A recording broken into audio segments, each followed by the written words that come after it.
What's good, folks? Welcome to another edition of the Cover One Film Room, the show that gives you the hows and the whys behind both the good and the bad of the Buffalo Bills. I am one of your two hosts, Anthony Prohaska, joined as always by Eric Turner and Eric. The weather's still pretty nice out. The Bills are 4-0. It's much better to win ugly than lose pretty. It's true. Apparently not for some. We got some fun tape to break down on both sides of the ball. Some stuff that the Bills need to improve on as well. So another action-packed, fun episode here in the film room. But as always, before we get to that, how you doing? How you feeling? How's it going? I mean, you nailed it. The weather's been great. I've been able to do my lawn renovation stuff prior to the frost hitting here in a few weeks. It's been awesome.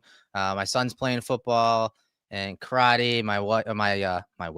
My daughter's doing gymnastics and cheerleading. So it's a great time of year, but it's also a great time of year to be 4-0 and to have a lot of things that this coaching staff of the Bills can point to and say, hey, we can be better, but still put 4 wins in the win column so far this year. Yeah, it's always better to have those pieces of, hey, we have to improve here. We have to improve here.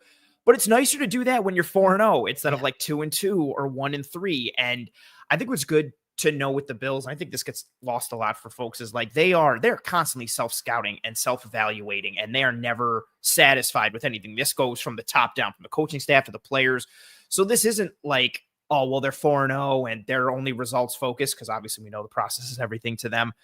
And you kind of are in the catbird seat a little bit to have certain issues that you have to work on, but none of them have cost you a win.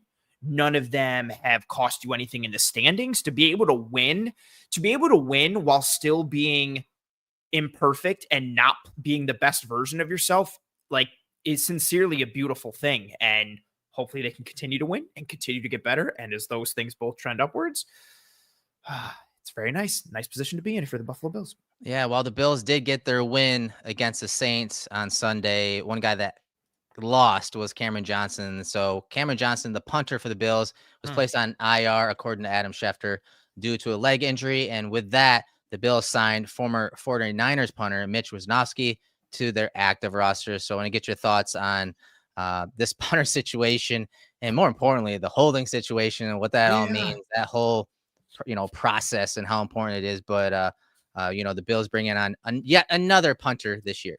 Yeah, you and I were talking offline about when Johnston went down, and his reaction was like, oh man, this dude's done. Yeah. And it was scary. Like, I looked away. I don't like to see injuries. I kind of saw it the first time, didn't want to see it. Only saw his reaction and a little bit of the leg and looked away. But then they had wrapped it a bunch and he was up. And I was like, okay, maybe we'll see what we can get. Obviously, it's not good for him. Yeah, his punts weren't great in that game for just using like a small sample size and in a vacuum. But special teams, obviously 1/3 of the game. It matters to this team, even though they don't necessarily punt a lot. No jinx, very superstitious there.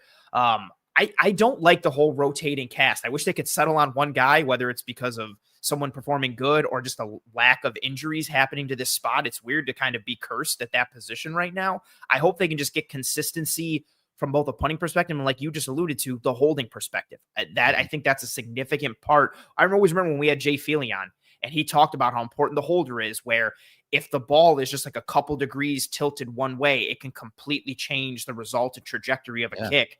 That's a fine science when it comes to the snapping and holding. And now you're continuously like working in new guys there. That gives me a little pause and cause for concern. So hopefully they can start to get some consistency there in some form, at least.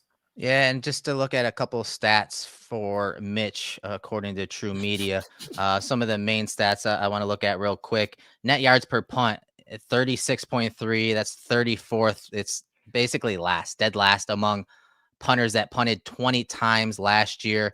Again, this is when he was with the 49ers. But there's some saving grace there. Percentage of punts inside the 20, 47.8% of his punts were inside the 20. That was 8th overall.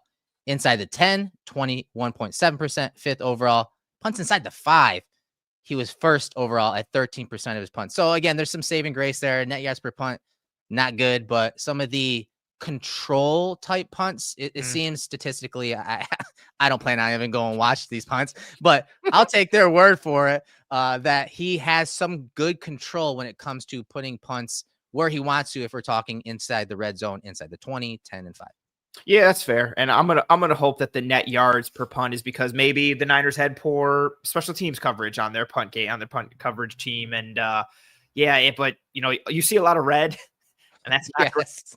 But there's some hope with All right. the green, and I just want some consistency at this point. Hopefully that's good consistency and not consistently bad. But yeah, it's been a weirdly cursed position. Even I think Prater's been good, but even Bass being injured, like it's weird how the Bills kickers, anybody who kicks anything, it's been kind of cursed this year for them in retrospect. All right, so let's get to this game. Bills Saints. Bills win 31-19 at home. I felt like after this game, there was a lot of negative feelings. Not much optimism, a lot of critiques about this team, as we talked about to lead off the show. It felt like a lot of fans were very emotional about this game and how the Saints, in many ways, kept it close. But much like last week, I didn't really feel like the Saints were doing all that much and like they actually had a chance to win. But I imagine that letdown, that disappointment from Bills fans was because of some of the very low lows on both sides of the ball, offense and defensively. Yeah, and I think then you couple that with a team that the Bills were favored to beat by 16 and a half points going into this week. Yeah. Bills fans knew that they got drubbed by Seattle, like what was it, 44-13. And so you add all of that with, like you mentioned, some of those low lows, and it just leads to those initial kind of emotional reactions. And I also think it's a little bit of what we talked about coming out of the Miami game too. The Bills are in a spot now, and the fan base is in a spot now where you have a team that is a Super Bowl contender, and not like a hopeful one, a legitimate one, like one of the best teams, not only in your conference, in the league.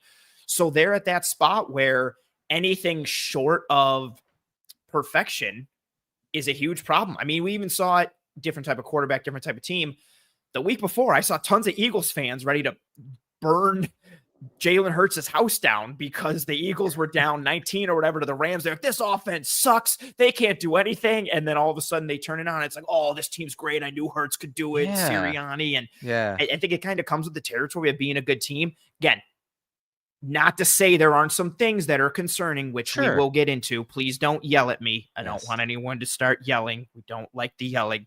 But it feels like even when the Bills win, there's a little bit of kind of damned if you do, damned if you don't amongst this fan base. But I think a lot of it comes with the territory of being a good team and having very high expectations amongst your fan base. No doubt about it, man. And of course, the field position was quite awful for the Bills for most of the game. And especially if we're talking that first half, it was not good at all. The average drive position for the Bills in this game was their 27.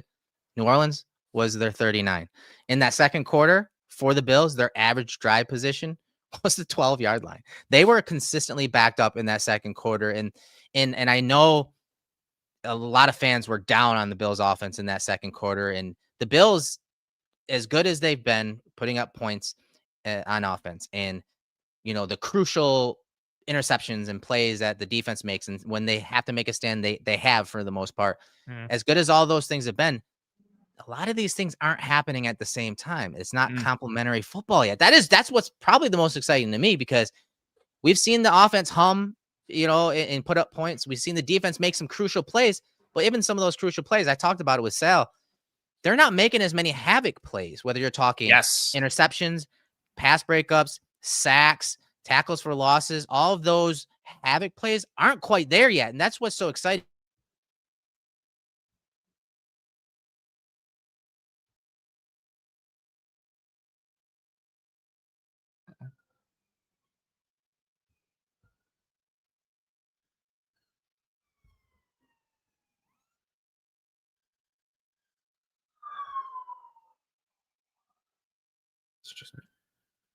All right, you there? I was saying, yeah. I didn't know if I went away or so it was you. I thought it was me. I was about to leave. Okay. And anyways, I looked in the comments. Somebody said Erik is so excited he exploded, and so I was like, okay, it's not me. I appreciate everyone in the chat. I was about to leave, thinking it was me. The chat did really good work on this one. Appreciate you, chat. Wow, thanks for bridging the gap there. Well, I don't know what happened. Oh, I didn't do anything. I just stared like a deer in headlights because I thought it was me. I was about to leave. The last thing you said before you cut out was that what's good is we've seen the offense hum at times. We've seen the Bills Yeah. defense get some stops, but we're not seeing the havoc plays from the defense. We haven't seen things really come together, both sides complementary. That was where you left off. Yeah, I mean, and that's what's exciting. And again, this is all under the scope that the Bills are 4-0. And so I get the emotional attachment of, hey, there's some lulls, really low lows from the Bills offense. 14 plays, 5 yards. There was a stretch of that in the game. Yeah. And the Bills, obviously, we're going to break down why the Bills struggled against the run in this game. 189 yards surrendered, 165 after contact. We're going to talk about all those details. We're going to talk about the good and the bad. But again, both sides, they're not humming at the same time, and that is what is exciting going forward. Yeah, and I think for the defensive side, you know, you and I have spoken a bunch about the run defense stuff. I've talked about it a bunch, but you know, something you mentioned now is kind of really where my head is at. So I put a tweet out yesterday where the Bills' run defense is the first 4 games, and obviously not a lot surprised me. Like they're towards the bottom of the league in yards before contact per rush, yards after contact per rush. Towards the bottom of the league and runs allowed of 10 or more yards, and yards per rush. But the biggest thing that I found surprising, because a lot of that happened to them last year, but right now they're 24th in stuff rate at only 13.8%. That's the amount of runs that go for 0 or less yards. That's been their thing. Like they're going to give up an explosive, then they're going to get you for a tackle for loss. Yeah. Who have they? 2 players. Ed Oliver. Matt Milano. These guys who shoot gaps. These guys who go forward. But that's really kind of where we've talked about it. Like people kind of quote the Bills defense or use the example of like, oh, it's bend, but don't break. It's not really bend, but don't break. It's like live by the sword, die by the sword, essentially with what they do. And they're not living by the sword right now because 2 of their best swords have not been in the lineup. I think that'll get better. Obviously, when Milano comes back, Oliver comes back, Hoyt gets inserted, Ogunjobi gets inserted. They're still going to get blown off the ball at times. They're going to get displaced horizontally and vertically, but that happened last year. But what they usually do is balance that out with takeaways and the toxic differential plays, the havoc plays, the TFLs, however you want to quantify it. They're just not right now, which is allowing offenses to sustain drives. And then when you put that together with 3 and outs or multiple punts from the offense, it starts to get real ugly, real fast, and everything just kind of compounds in a negative way. All right, so let's start. We're gonna start on offense. We'll get to defense. We have film on both sides of the ball, obviously. But what I find fascinating, and I have one of our analytics guys, Adam Pencil, working on a report basically comparing the first 4 games of this year versus the Bills last year and kind of getting an identity and understanding of this team from the offensive perspective we're starting with. And what we're seeing this year is such an array of personnel groupings, but not only just personnel groupings like 21, 22 personnel, 13 personnel, which they're running some top 10 in the league, heavy personnel groupings. We're going to show you that towards the bottom of the league in 11. Right. So 22 personnel, the Bills are at 14.1% first overall, 13 personnel, 1 running back, 3 tight ends, 8.4%, 5th overall, 21 personnel, 8%, 8th overall, and then 11 personnel, as you talked about, 59.7%, 19th overall, 12 personnel, much lower. They're ranked 30th at 5.3%. So normally you see this shift happen in December when they're going into the playoffs. You're seeing Gilliam on the field a lot heavier personnel. Yeah, our yearly like December Reggie Gilliam film, and that leads into the playoffs. Yeah, and they busted out then, but obviously they started with these personnel groupings this year. I'm sure Jackson Hawes has a lot to do with it. Spencer Hawes, however you want to talk about him. They said, you texted me during the game because they said Spencer on the broadcast. They did. I'm like, they got you too. But it's not just a personnel groupings, Ant. But one thing in this Saints game that I saw was, they ran double tights, 22 personnel, and ran some old school gap, type runs, power and whatnot.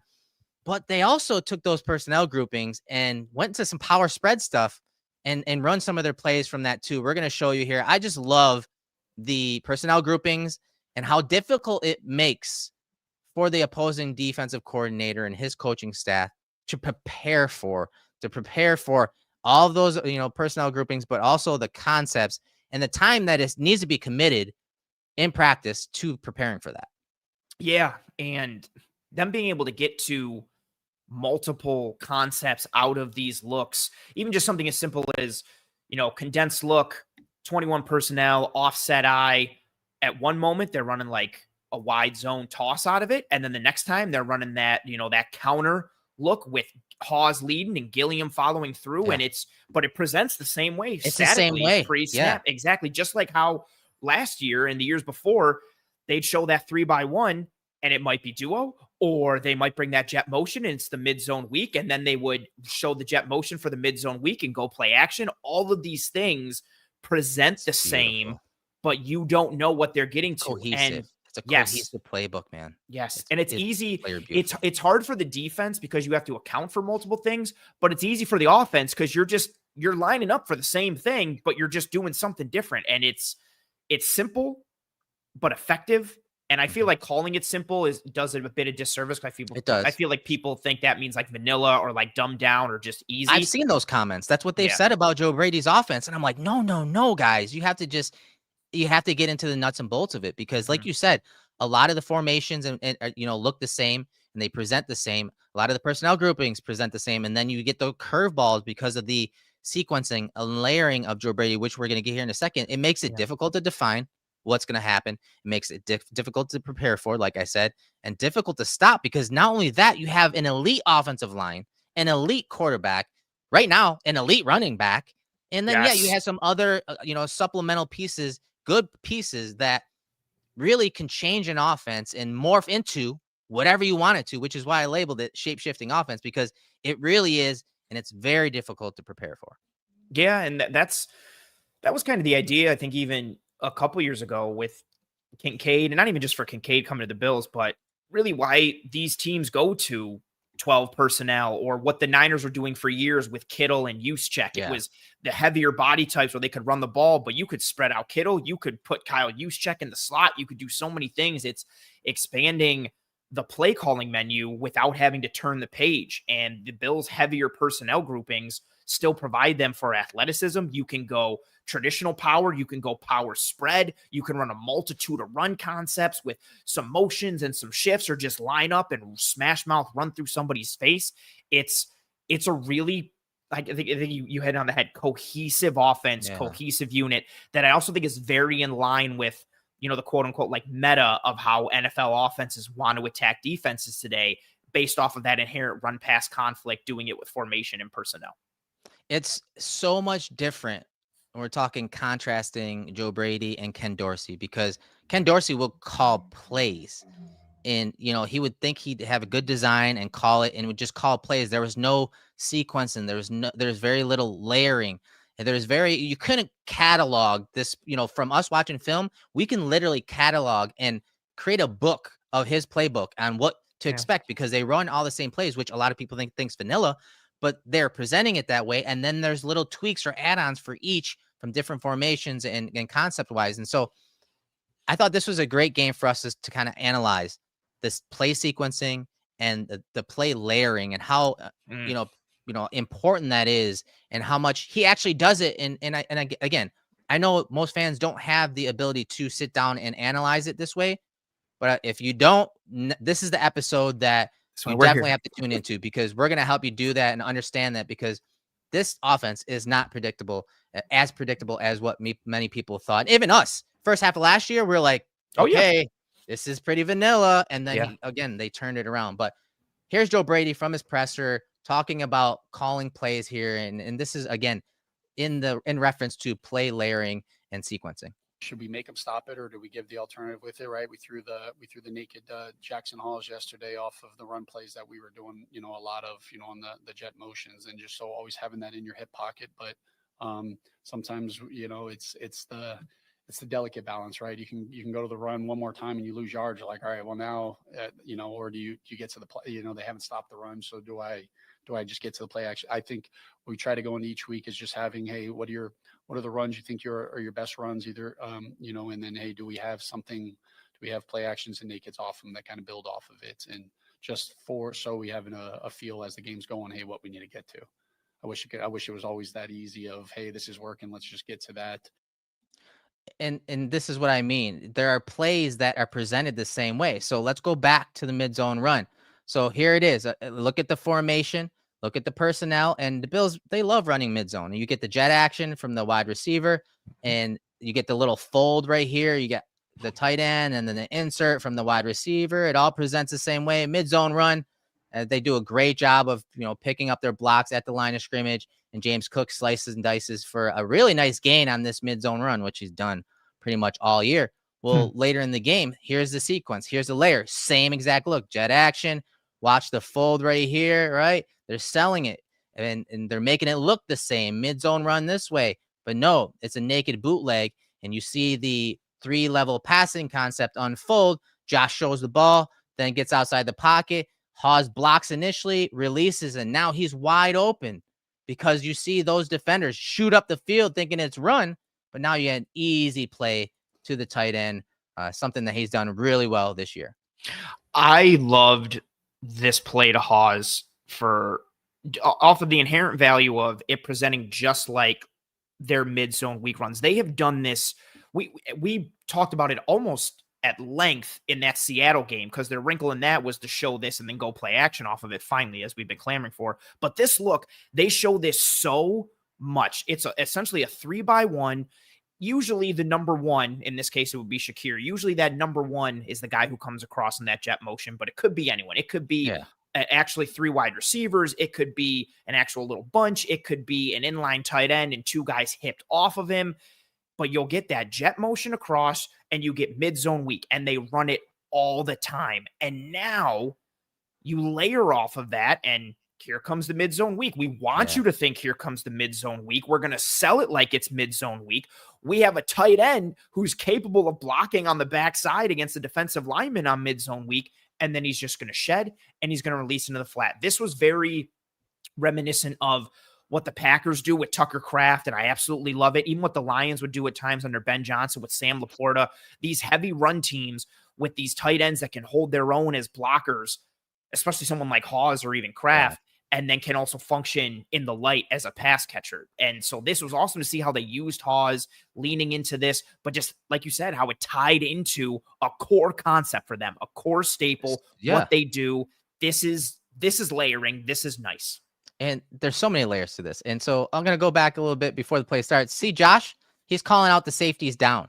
This usually means that they like to, Josh does this when they want to run duo. And you see, that this guy insert right there. And so they saw the mid-zone run. We saw it. We just watched it. But now Josh is making it look like they're going to run duo here. Again, real quick too, I don't want to lose my thought. He did this last week when they did the sprint out to Tyrell Shavers on that 4th down or whatever, where they made it look like it was going to be duo. And then, so again, that's another little layer. Let's make it look like duo. Let's do this other thing. Sorry, I got excited. No, that's fair. And so there's that layer. Okay, now the defense is like, okay, I know duo's coming. But then right as Josh calls the motion and they're like, oh no, they're bringing him across. Maybe it's mid zone. All right, well, here comes mid zone. We got to, go tackle mid zone. Nope. And you're going to leak out Hawes. Like, there's so many layers to this play, and the formation with the personnel can make you think it's mid zone, can make you think it's duo. They can run so much stuff. And then in this game, they moved Hawes at times and used him at the point of attack on defensive ends. This offense is way more complex than what many fans are giving Joe Brady and credit for. Absolutely. And I really want to drill. That's because that's such a great point too, with like how this could have presented like duo.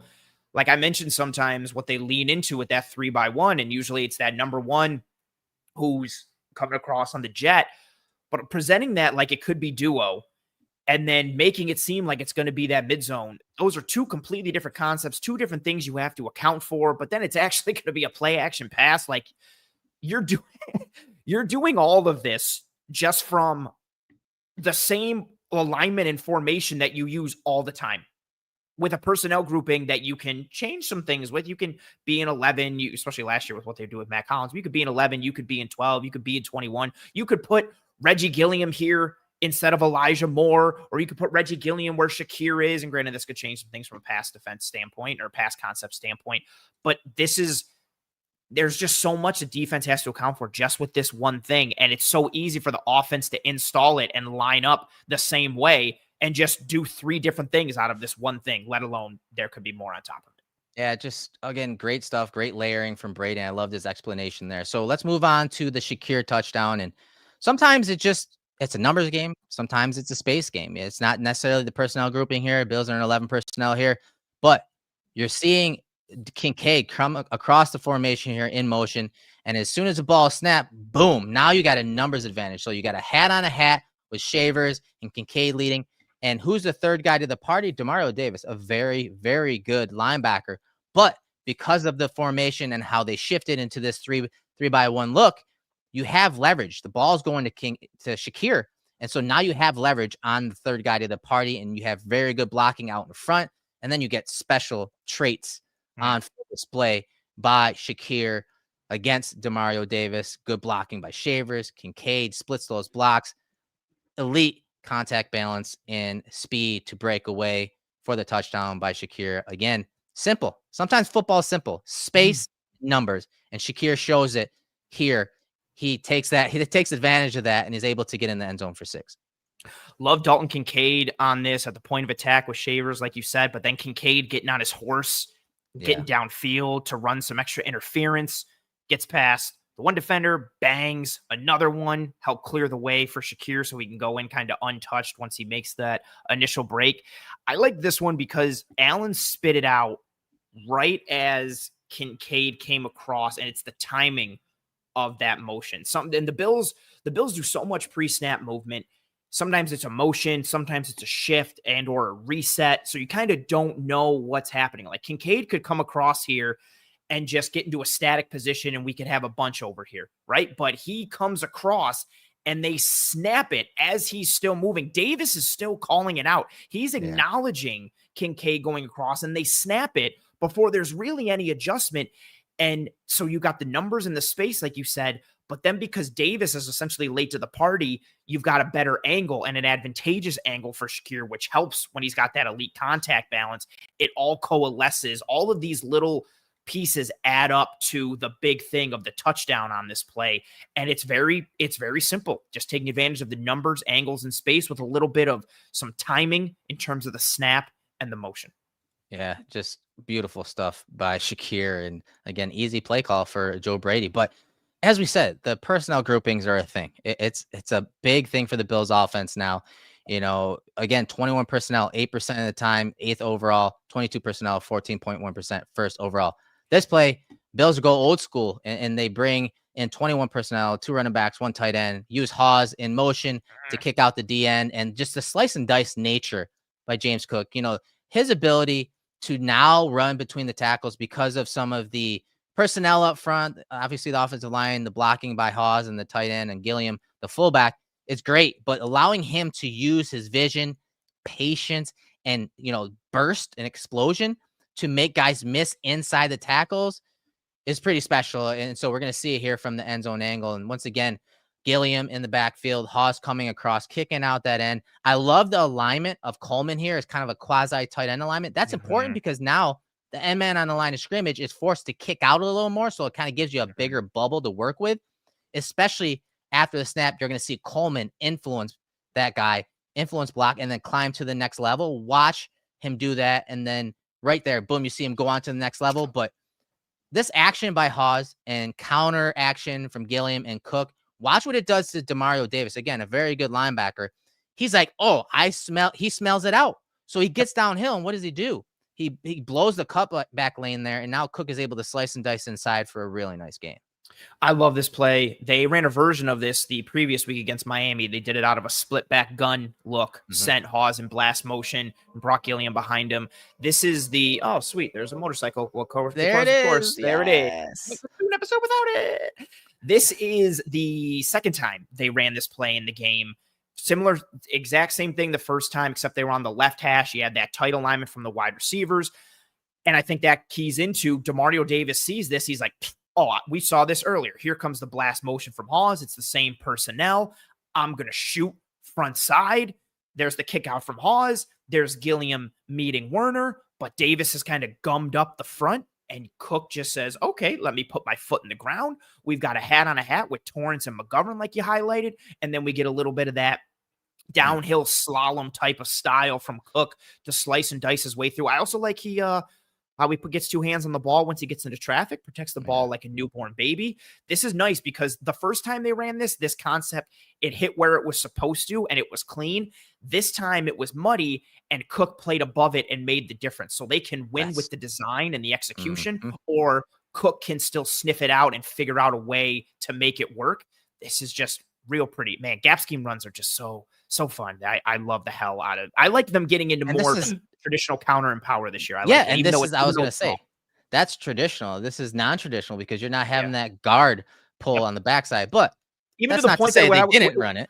True. When I was trying to label it last week, I traditionally teach like myself when I'm logging stuff. If it's a kick out, by a guard, I'm usually thinking counter plus the running back's footwork. And if it's kick out by like a tight end or fullback, I'm thinking power. And when this happened last week, I was like, power counter? Yeah, like, there are different ways to block up the same scheme. It's all either way. That's why we just say, you know what, it's a gap run. But this is what's scary about the Bills offense. Again, 22 personnel, double tight formation, Knox and Hawes in line, Gilliam in the backfield, Cook on the dot. And now you get that traditional old school power gap type run where Gilliam's going to kick out the edge guy. Hawes is going to climb. Here comes Edwards from the backside, more traditional type look. And then Vandemark's climbing and finishing. Look at the hole here that Cook has to work with. But I will say, Cook is patient. He sets up, waits for Edwards to pick up his block, and then he sets up the block and angle for Vandemark and then makes guys miss.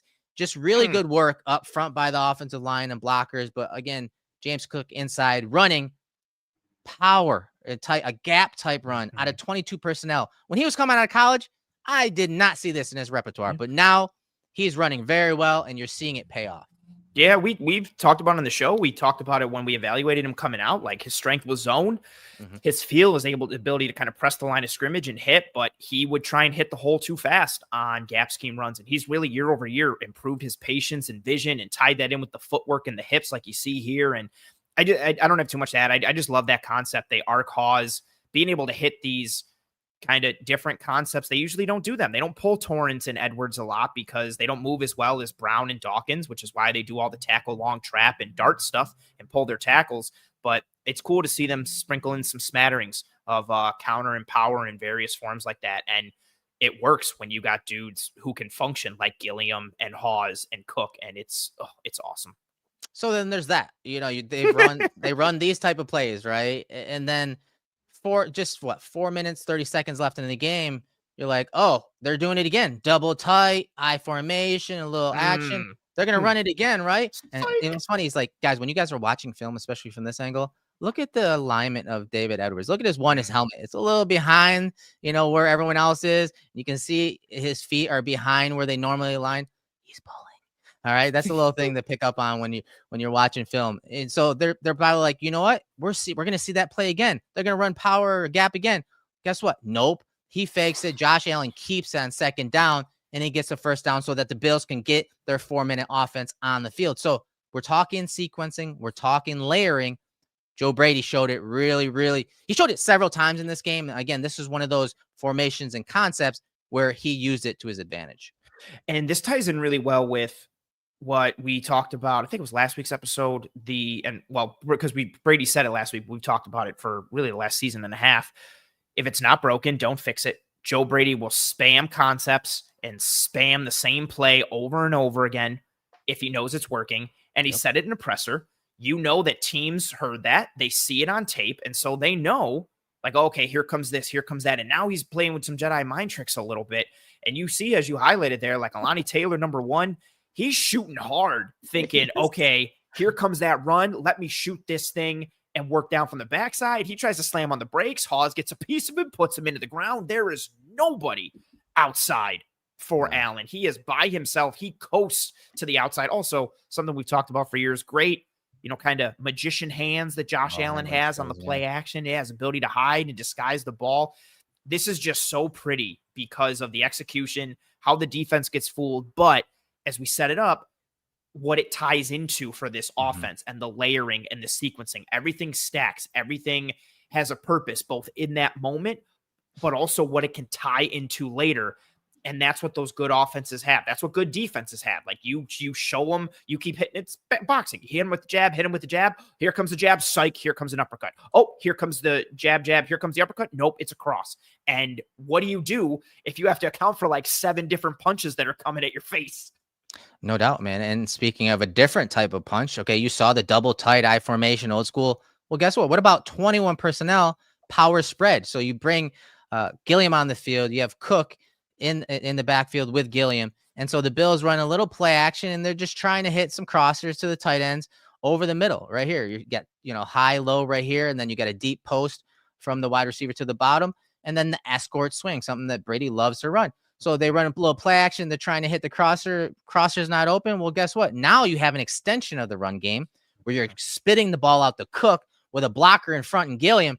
And then that is just too easy for James Cook. And he's so silky smooth, it doesn't even look like he's running full speed here. And then next thing you know, he's up the field. He's, getting chunk yardage and doing a great job of making guys miss.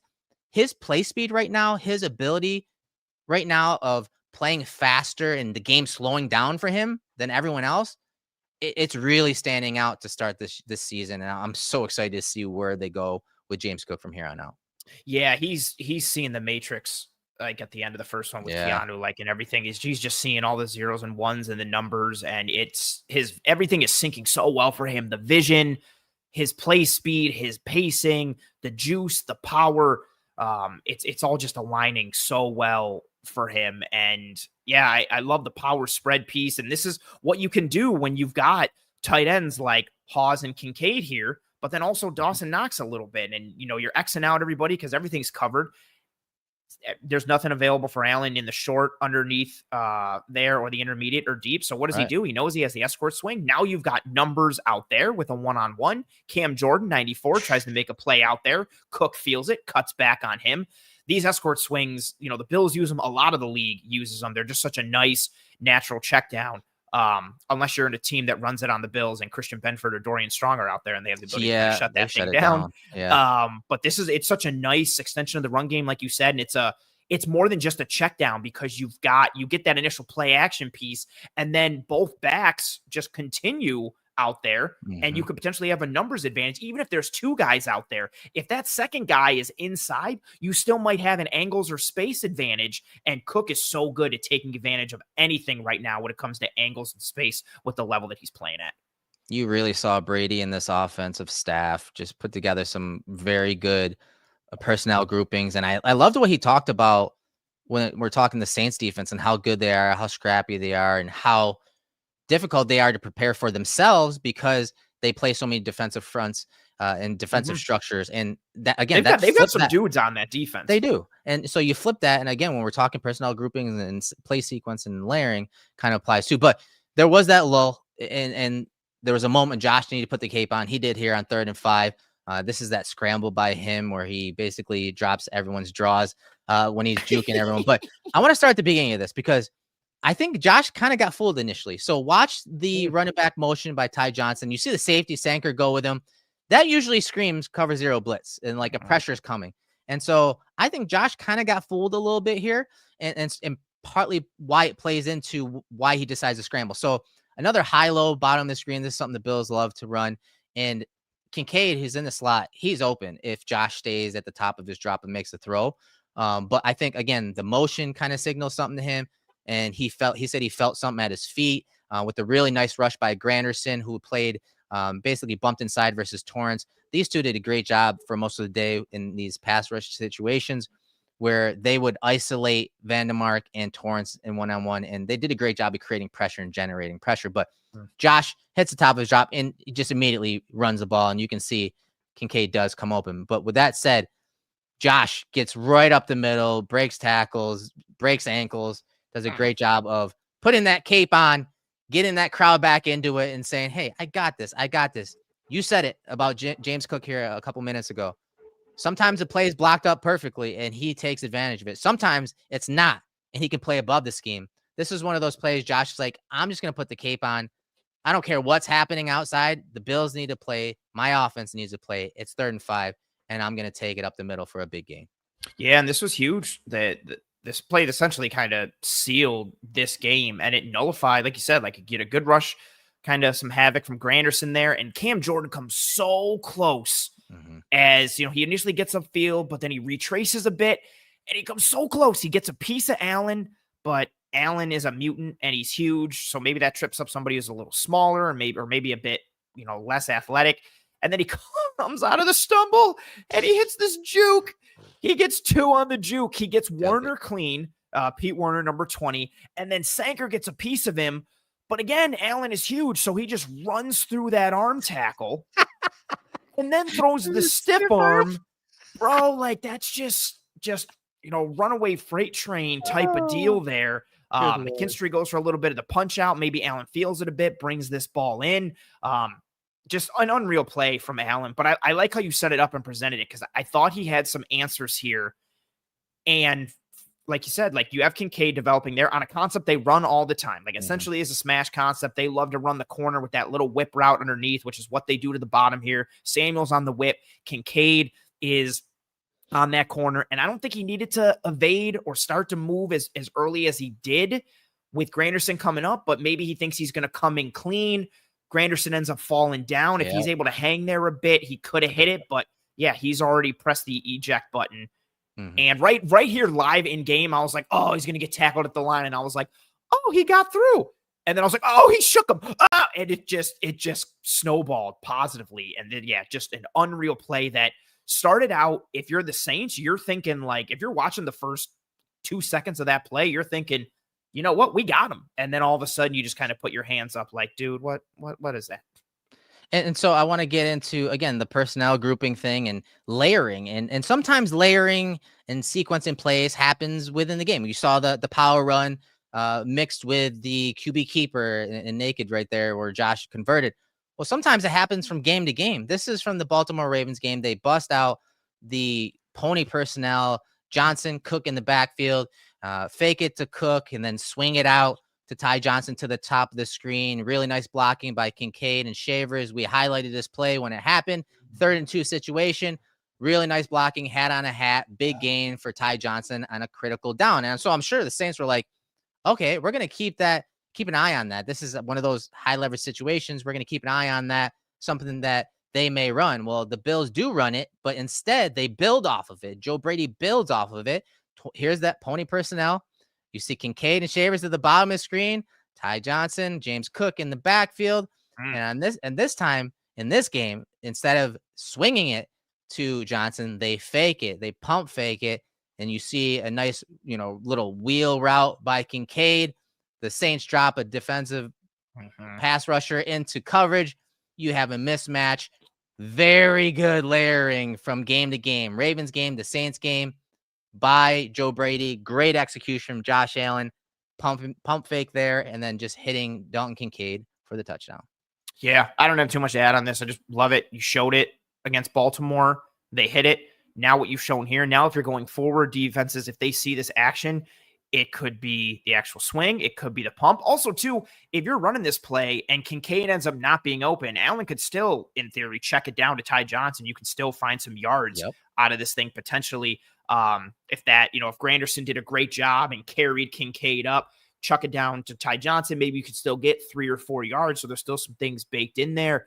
But yeah, they catch him at the right time. Granderson on Kincaid is a mismatch. You're probably going to get some type of backer there anyway. Great throw, great catch from Kincaid. But again, now you're showing, hey, we can be in this personnel, in this formation, and run this same immediate post-snap action. And it could be A or it could be B.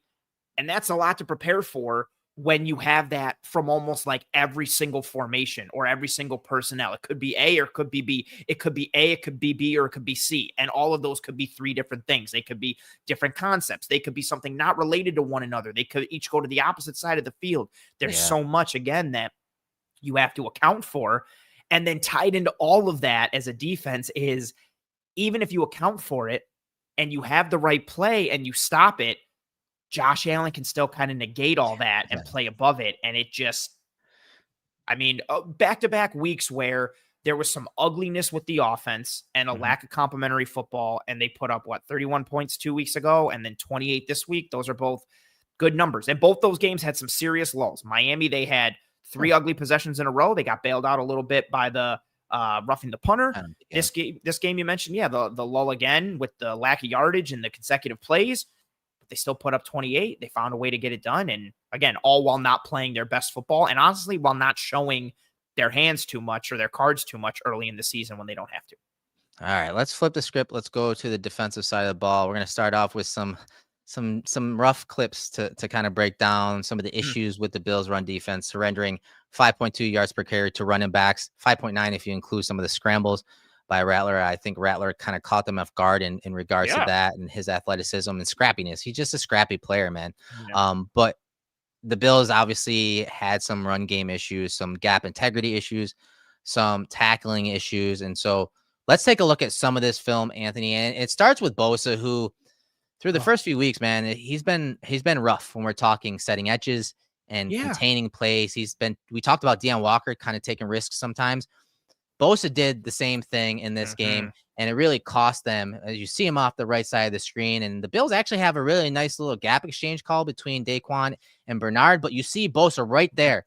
This one pissed me off so much. Clubs the tackle and shoots the inside gap when you see there's already a guy in that gap. So he shoots that inside gap looking to blow up the play. And then I'll give Kamara credit. This is a sick move on the zone run to be able to bounce it and go full speed. Bosa misses the tackle on top of it. So wrong gap, misses the tackle, big run by Kamara. And again, just could have been prevented if Bosa maintained the edge, contained the play there, because everything inside looked really good. He would have had to cut it back up inside into the teeth of the defense for probably a tackle for loss or a 0-yard gain. This one pissed me off significantly because there was just, I get Bosa, taking a risk, trying to make a play, and it's pretty, right? He clubs the hell out of Kelvin Banks, beats him inside, but you're the only guy outside there, man. There's no one else playing contain. There's no one else as that force player outside. Corner, no one. Yeah, there's nothing. You see Benford dropping deep. There's nothing out there. You're not playing cover 2, and it's okay. Yeah, that cloud corner is going to be that force guy out there. It's you, my man, and you jump inside. And if you're going to pull that move off, it has to work perfectly. You can't get held up at all because there is no one outside. And against a back that has some talent like Kamara, actually more than some talent, he's sick. Yeah. He just runs through it. And if you miss, there's nobody out there. And that's unfortunate because it's unnecessary. You didn't get gamed up. You didn't get caught. You took a risk that you didn't need to take, and it bit you. And here's another play where the Bills were in the wrong gap, specifically TJ Sanders on the left side of the screen, where the right guard does a great job of kind of feeding him to the backside tackle on the zone run. See right there, turns him and gives that tackle the opportunity to work the play side, shoulder, and number of TJ Sanders. And so at this point, you want to see him just continue to retrace into his gap because his gap is right here. But instead, he squares up right there. And now, basically, him and Solomon are in the same gap. And Bernard's getting picked up. Here's your alley, and you see the running back hit it. Sanders in the wrong gap. This is fundamental stuff from the rookie that he should be able to execute. He doesn't, and you see Miller get north and south for a nice game. Yeah, this one almost is equally annoying. It just, like you said, like it doesn't need to happen, and it nullifies what ends up being a decent play from Javon Solomon. Like the tight end kind of reaches him a bit. Solomon fights through, violent hands, rips, is in his gap. And Sanders knows that he should be working down across the line, across his man's face, because that's where his gap is. I don't know why he decides to put his foot in the ground and jump back. And like you said, he ends up in the same gap as Javon Solomon. That's even more problematic when you got Deion Walker getting displaced a bit and being blown out, and then you get a hat on Bernard and widens him. But none of that should have happened. None of that should have mattered. If Sanders is in that gap, Miller has to either run into Sanders or cut it back towards Javon Solomon. Maybe Solomon makes the tackle. Maybe Miller has to make, another jump cut and try and kick it outside. But Dorian Williams was out there. You see him coming from off screen.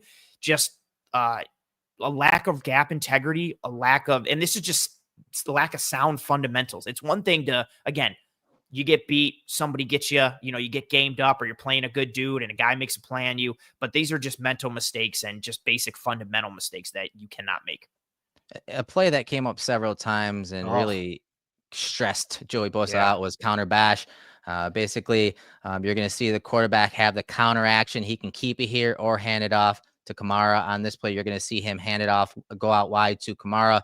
And it caught the Bills defense off guard. You can tell Dorian Williams and Bosa to the left side of the screen there. They both flow with the counter action. And so they must not have been prepared for this because they're both kind of climbing down. And then you see Rattler hand it off to Kamara for a good gain. Bosa's, there's no way he's going to get to it. And it's something that the Saints have run this year, but they ran it early in the year. Here it is, counter bash versus the Cardinals. Look what the Cardinals do. You see this guy come down, take the quarterback. You see the scrape exchange by the linebacker. They were prepared for it, and they did a better job of shutting this down. As I said, assignment football, whereas the Bills did not do a good job of that. You see them shut down Kamara on this play. That'd be the Cardinals defense, one that I know Anthony loves to study. But here it is later in the game. So now they know it. They've seen it. And when it comes again, what's the adjustment? Well, here it looks like the Bills are just having Bosa stay out there. They're not having him drive down. They're not having a linebacker scrape over the top.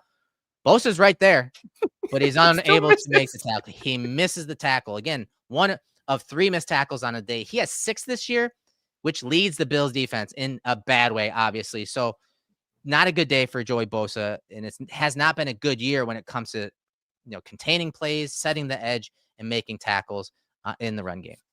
Yeah, we saw it a bunch against Baltimore. And some of that is somewhat understandable, right? You got Henry, you got Lamar, like their offense, like, okay, but no disrespect to Rattler and how scrappy he is. And his athleticism even surprised me in this game. Some of the moves that he was making and the movement that he had, but you can't be getting gamed up like this by Rattler and Kamara. And especially when you initially see this action, like I know what you're responsible for, but if you're looking from a threat perspective, like Kamara versus Rattler, right, and you just get sucked in completely to Spencer Rattler keeping this, like, and I love that you showed the Cardinals defense on this. Just a beautiful scrape exchange. You got Zaven Collins flying off the left in case Rattler keeps it, but he gives it to Kamara. Here comes Mac Wilson, number 2, just fitting right off of him. They've got this accounted for really nice. The Bills don't have the adjustment, like you said. They just decide, okay, Bosa, you're going to read this. Bosa reads it, still gets a little too far inside, and then Kamara is able to kind of get around him and get upfield. They ended up doing a scrape exchange on something similar later in the game, finally, but it's this lack of sound football from a gap perspective. And when you run as many light boxes as you do, if you're the Bills, and you play nickel, and even when you're in neutral boxes, you have an undersized second level, you cannot afford, if you are a penetrating defense, you cannot afford to be in the wrong gap. It just compounds so many issues that they might already potentially have. No doubt about it. And, for as often as we applaud this defense, one gap, attack oriented, up the field style, sometimes, that attack oriented style, and more times than not, are part of the reasons why they miss tackles, part of the reasons why they create havoc plays and tackles for losses. We talked about, they're not quite doing it this year, but on the touchdown that they scored by Miller, the Bills actually had a run blitz called. They had a run blitz called off the right side of the screen here. So you're going to see Daquan Jones and Solomon slant across the face of the offensive lineman. You're having Cole Bishop come off the outside. And they have that stopped, especially when you're talking the flow of the blockers and this man concept coming back to the right side of the screen. But it kind of splits and creates some gaps up the middle. But in the end, you have a one-on-one look. Taron Johnson on Miller. I know physically they're different players, but we applaud not only this scheme, but Taron Johnson for making these plays routinely. Miller's a big back, 220 pounds or so, bigger back. And he makes Taron Johnson miss here. But again, run blitz called. It's a schemed play. This should be stopped. They kind of get gutted. You can see it's kind of split in half, the defensive line and defensive front. But Johnson still has a chance to make this tackle. He doesn't.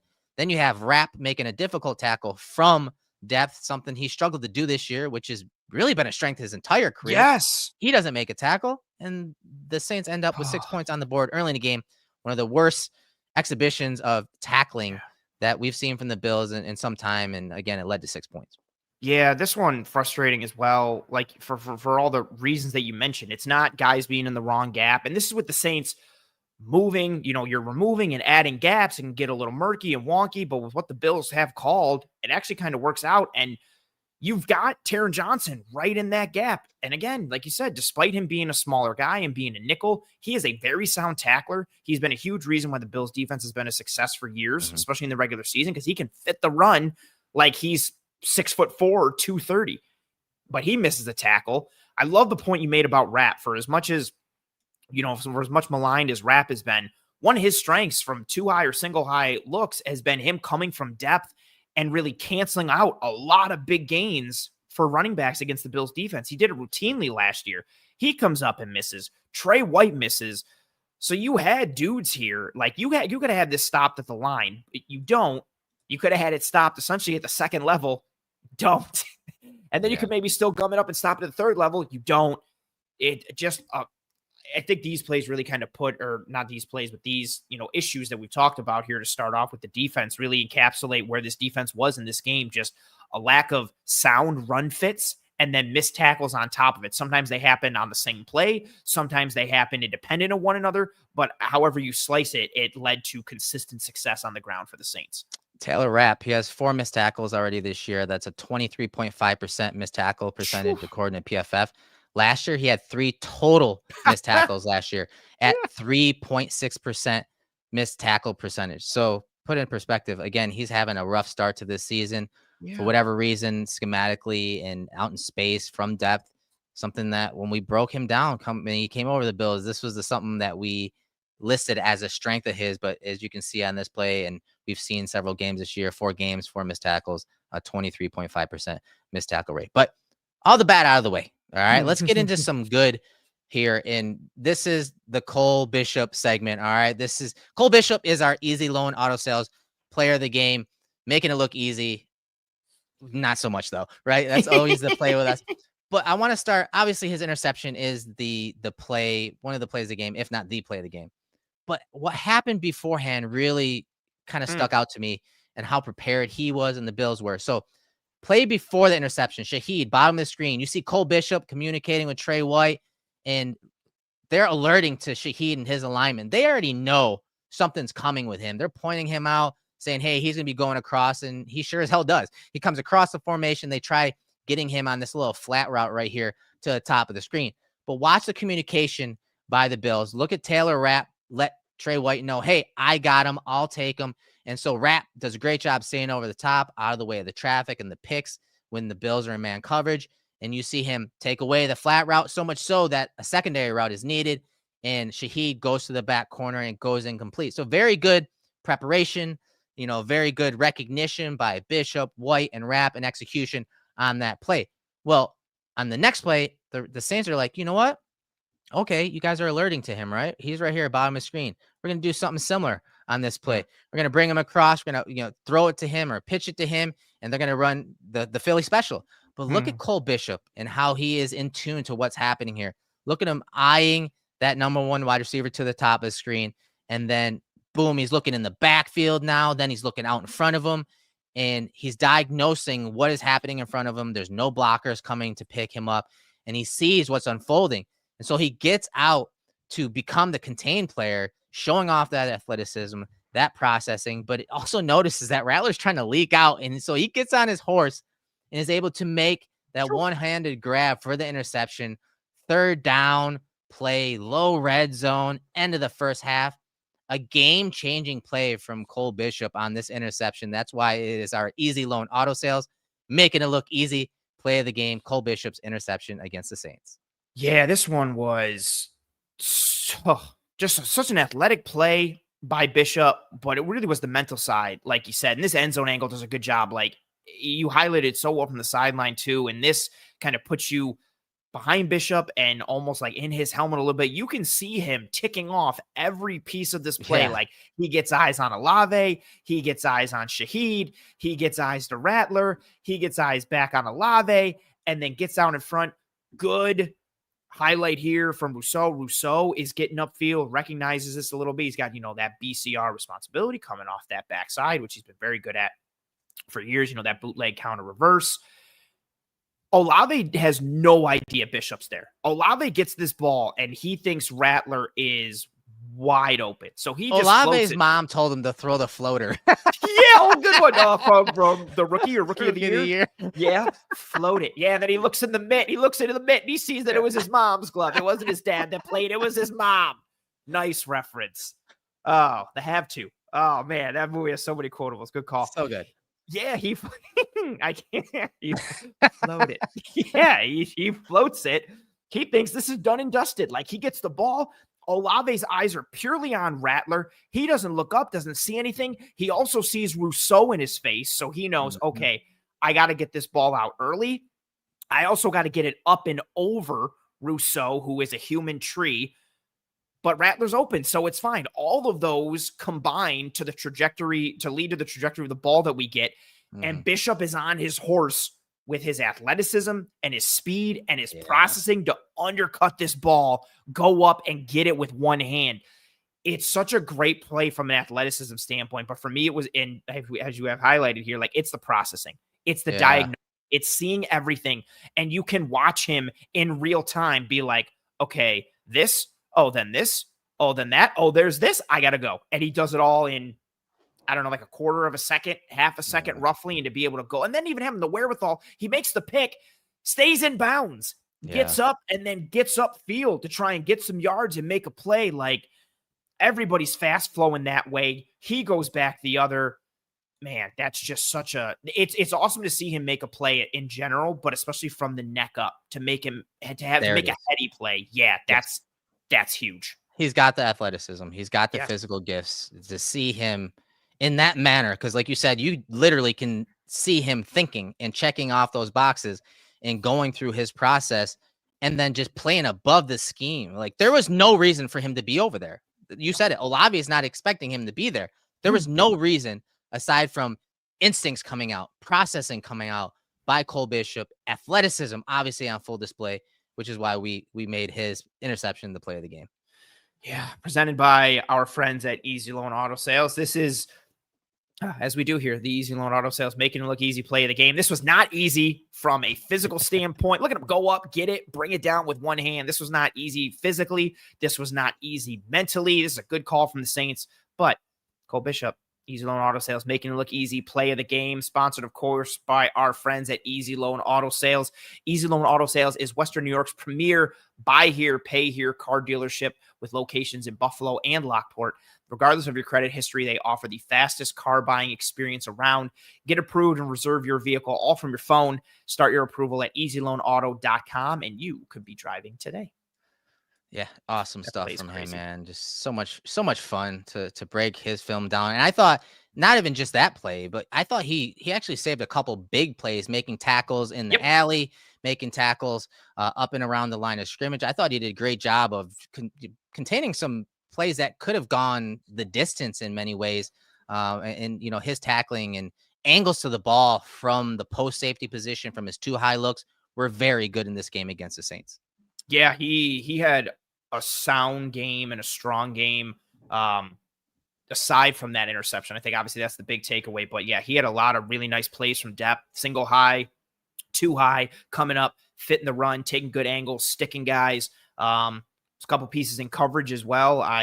He's going to be the focus for me in disguise coverage tomorrow night. Greg and Aaron are going tonight for Cover One Buffalo because Greg had a conflict tomorrow, and I kind of have a conflict later tonight. So we are swapping. So I'll be doing a deep dive into Cole Bishop in this game and some of the stuff from earlier in the year as well on disguise coverage. I think it warrants it. He's had some nice plays, but yeah, this game, nice little coming out party potentially for him. But like you said, that was huge at that moment. At minimum, even if it's just an incompletion, something happens, you took away minimum 3 points. If he's not there, there's a good chance that's a touchdown. That completely changes the landscape of this game going into halftime and with the final score and how this game worked out.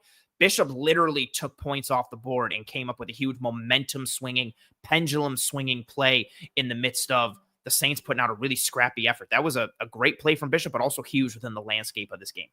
Yeah, fun way for, again, the defense to stand up and make a play. You know, a young player who's had his ups and downs that, you know, the Bills are relying on, this regime is relying on to develop, and for him to make that play in that manner and flash all the assets, you know, and they used him in many ways. I put a couple clips on social.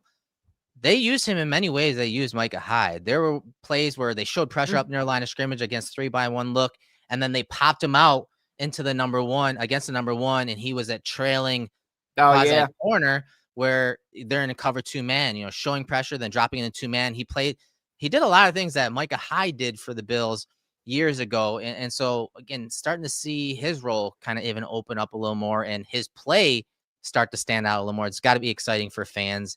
We're talking young players who the Bills have committed to and are expecting to develop. So with that said, man, good episode. I thought, showing some of the adaptability of the Bills offense, whether we're talking personnel, we're talking concepts, we're talking layering or sequencing, up against with some of the rough parts of the defense. And struggles with tackling, gap integrity, things that are correctable, but in many ways, a lot of fans don't believe they are correctable because they come up so often. Yeah, and I think that's the frustrating part that, seeing that. We've seen that throughout the start of the year. The gap integrity has been an issue in several games this year, and they just can't afford it with the style that they play. Like you said earlier, like we talked about going into this year, they are one gap, like penetrating type of front. Every once in a while, we'll see some gap and a half or some two gapping from them, but a lot of times it's see gap, get gap type of stuff. And that's fine if everybody accounts for their gap. But if you get two guys in the wrong gap and then you combine that with guys getting displaced and or missed tackles, like those three things, the missed tackles, the displacement, and then lack of integrity, it's just not a good formula individually, let alone together. And it's something that they can correct. It's something they need to correct because they're not all of a sudden going to change body types and change philosophy and scheme. Right. This isn't going to go anywhere. Like, this is who they are, for better or for worse. And they need to start to really kind of get back to basics when it comes to run fits. They can't just be, well, we're just winning purely with numbers. Because even when they get numbers in the box and they have a body for a gap, they're not getting a body in a gap. They're leaving a gap because they've got multiple bodies in one gap. I said gap way too many times. I'm frustrated. And the missed tackle stuff, to kind of put in perspective, their missed tackle percentage this year, 14.8%. That's 24th in the league. Last year, they were 17th at 12.8%. So it's a tick up right now, again, through 4 games. But it's interesting, trying to decipher like what are the main issues and pinpoint it, because it seems like sometimes it's, again, a one-on-one tackle that's missed with a big running back versus a lighter guy, or things like that. Sometimes it's just an arm, because the other thing is like charting agencies. TJ Sanders, when he was in the wrong gap and then he got a hand on it, that's a missed tackle too. You saw it. So each missed tackles are different. Like, there are different versions of a missed tackle. Yes. And so that is something to think about as well. But either way, it seems to always creep up every year. I said to Sal, I go, missed tackles, gap integrity, QB scrambles, and defending screens are like 4 cornerstones, and in bad ways, that seem to creep up every single year when we're talking about this Bills defensive scheme. Yeah. QB scrambles were a good one. Right? I feel like for years, everybody was thinking like, oh, it's Mahomes or it's just Mahomes, but it's been scrambles to a bit of a degree with like across the defense. And then we saw with Rattler a ton in this game, just making plays. And a lot of times because you're vacating zones, trying to put a cap on stuff, there's guys open underneath, or there's space underneath, I should say, because of the separate of how deep the third level is and how deep the second level gets. And then again, tip your cap, good athleticism and movement from Spencer Rattler kind of doing his thing. But yeah, it's just, you made a really good point there that I wanted to touch on just literally really quickly. Like, it's frustrating because it's, especially with the run defense pieces, it's like, it's not just one thing. It's like multiple little things. And like, that's so annoying because it's just, you could be, if they have 3 main issues, they could be good on 2 and then they're bad on 1 and that screws them. And then they're good on that one and good on another one. And then they screw up the third one and they get gashed. It's just this rotating piece for them up front. But, hopefully we're getting some guys back, with Ogunjobi, with Hoyt, with Milano, with Ed Oliver, all guys that should help in theory from their gap shooting penetration perspective. And you get maybe some increase in the depth and rotation. We'll see some improvements there. Erik, as we start to wrap here and put a bow on this game, any final thoughts or parting words of wisdom for the people? Is it something on this game? Is it something going forward? Is it a player? Is it anything? What do you got in your mind as we start to say goodbye? No, I think that's a good segue. The scrambles. I think Drake May, he's shown flashes, not just as a passer, but also, as a guy that can scramble and make some plays with his legs. And so Obviously, pay attention to the injury situation, the Matt Milanos of the world, obviously Ed Oliver's, but also, Dorian Williams was a little banged up, according to Sean McDermott. Maybe not super banged up because we saw Shaq Thompson take most of the second linebacker reps the late in the fourth quarter. But I say this from the perspective of, okay, May is going to be athletic. The Bills didn't show any of their spy packages, whether it's odd mirror or spy packages, with 4 rushers. I think we're going to see some of that against Drake May. And I'm excited because Drake May is a rising talent, a rising star. And I still think that I feel like McDermott's going to throw some curveballs at this dude, especially divisional rival, big game. The Patriots they're coached a lot better than we've seen the last couple of years. And so I think Vrabel's got things on track. And so it'll be interesting to see how McDermott, Babbage, and this crew spy him, contain him, because the Bills, as we said, they struggle when they just rush 4, play zone coverages, which they do a bunch. They struggle to contain scrambling quarterbacks. And I think Drake May can extend drives with his legs, not just his arm. Yeah, there's some quick stuff for him. Drake May has 14 runs this year of 15 or more miles per hour. That's 2 more. That's 2 more than Josh Allen. So he gets out in space, he cooks. He also has the same rushing EPA as James Cook. And again, it tends to be QBs tend to generate more EPA per rush. And overall, when they scramble, it's easier for them, yada, yada. But he's been able to do some things with his legs. He's got a good arm. And like you said, like Vrabel getting in there. We'll see what this year becomes for them. But they have a decent enough foundation going forward. And that's even with completely whiffing on Belichick's last draft and some of the changes and overhauls that they've had to have. So yeah, that's a great call tying into this week, seeing what the Bills can do against May. And I've liked some of the, even in this game against the Saints, some cool sims, some cool creepers, some nice coverage spins that didn't necessarily pay off because Rattler nullified them with some scrambles. But I've liked some of the creativity they've sprinkled in from a front perspective and from a back end perspective. I hope they lean into that. Like you said, like cook some stuff up for May, whether it's the odd mirror stuff, whether it's more sims, more creepers. Sweet. Another motorcycle. Great way to end the show. We needed. Great way to end the show. That'll do it for us here. I'm riding that out. No pun intended, right into the sunset to end this episode. Appreciate you folks for tuning in on a random time for the Film Room here on a Tuesday afternoon. Thank you to anyone and everyone who tuned in live for this episode. We greatly appreciate it. If you have not left, and there's a good chunk of you still here, please, thank you. Drop a like on this video here on YouTube. Likes are the lifeblood for these live streams. So please, whether you're watching live now or even watching live later, please, and thank you. Drop a like on this video on YouTube. Turn on notifications for the Cover One Film Room playlist. Subscribe to the Cover One channel as a whole with the multitude of shows essentially every single day of the week we have across the brand. If you're listening on one of the podcasting apps or platforms, that is very cool too. Please rate, review, and subscribe to the Cover One Film Room on whatever platform you are listening to this show on. Tell your family and friends and loved ones about the show, about the brand, about the channel. Whatever form or fashion your support comes in or your episode consumption comes in, we are greatly thankful for it and appreciative of it. Thank you, as always, to Mr. Joe DeRosa, our man behind the scenes, who I meant to star it, but I didn't. He had a horrible take earlier. He said, talking about Shaheed, he said, 22 for a wide receiver is so gross. I think it's awesome.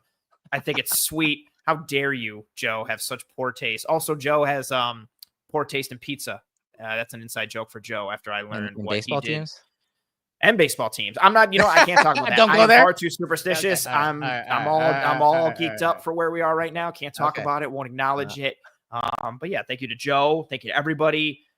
Eric, any final thoughts before we say goodbye? No, great episode, guys. I hope that you enjoyed that and trying to get into the nitty gritty. I know, again, fans don't have the opportunity to analyze film and see it this way and bring the film from different drives, different games in. But, again, the film tells a lot. It tells a great story when you're talking, especially the offense and how difficult it is to prepare for. So that was fun for us because we're just film junkies and nerds when it comes to that. Yes. Yeah. It's awesome to be able to do these episodes and show you folks weekly how things are tying in within the game or within the larger picture from previous games. It's, we said it before, there's a lot of work that goes into doing these shows. We are watching so much tape. We're charting things. We're combining notes, and be able to build the big picture. And in a day and age where essentially anyone can have access to film at any point there, which is awesome. But there's a a lot of things that fall through the cracks at times and some things that can kind of get lost in the sauce along the way. So we appreciate you folks tuning in as we do these episodes every single week. Thank you very much. And that'll do it for us here in this episode of the Cover One Film Room. If you are here in Western New York or Buffalo or I don't know, anywhere where the weather is nice, enjoy the rest of your Tuesday. We will see you next week. Tune into Disguise coverage tomorrow. October 1st is what Wednesday is. Crazy. We're in October already. Join me in Disguise coverage tomorrow night for a deep dive into some Cole Bishop play, tape, analytics, all that kind of stuff. Check out Turf to Tape that Erik and Sal did earlier today. And then Cover One Buffalo is live later tonight. I hope to see you folks tomorrow for Disguise coverage. But until then, we will see you when we see you. We hope you and your family and friends and loved ones are all doing well and staying safe. Be kind to one another. Take care of one another. We will see you when we see you. Godspeed. And as always, go Bills.